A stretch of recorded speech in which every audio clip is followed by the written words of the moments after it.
Hello, everyone. I am Bruce. Thank you for watching.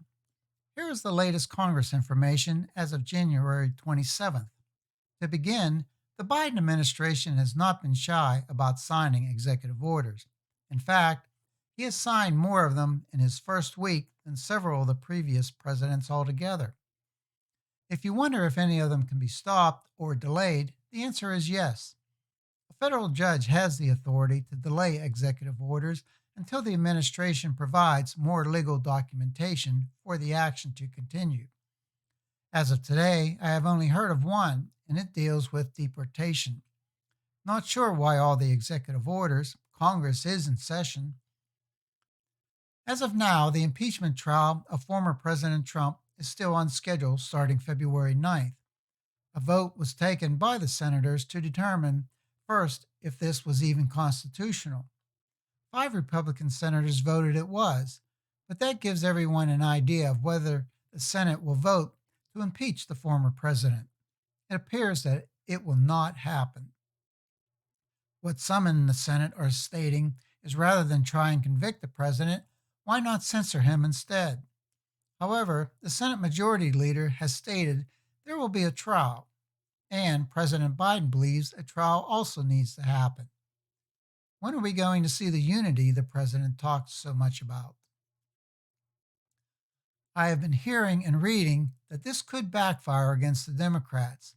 Time will tell in the next election, less than 2 years from now, within the Senate and the House. This is how I see the former president's defense will approach this trial. They will show the full speech he made on January 6th when rioters eventually stormed the Capitol. Some key words he told the crowd have been left out from several media outlets. They will say his words did not direct them to take the action they performed.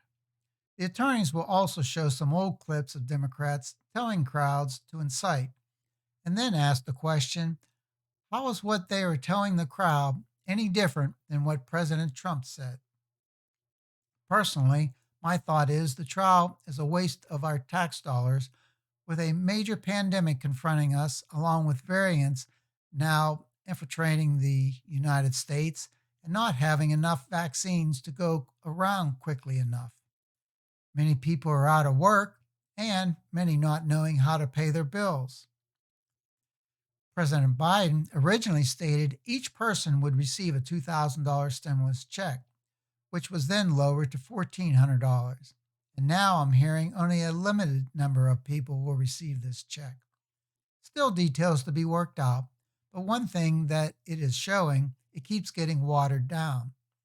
But you wouldn't have thought that when two Democrats from Georgia were running for the Senate, and this was a major campaign speech. In the meantime, what is going on in Congress with any bills being introduced? They all seem to be under the radar at the moment, but don't think they aren't introducing them. The first one was introduced by Representative John Sarbanes, Democrat from Maryland, back on January 3rd of 2019, which has since passed the House and is now with the Senate. It is House Resolution 1, entitled For the People Act of 2019. Sounds innocent until you read the document. I will save those details for another video, but here are some highlights. Voter registration improvements, promoting internet registration, automatic voter registration, same-day voter registration, initiatives to promote voter registration, and early voting. There are a lot more sections, but you get the idea where all this is going.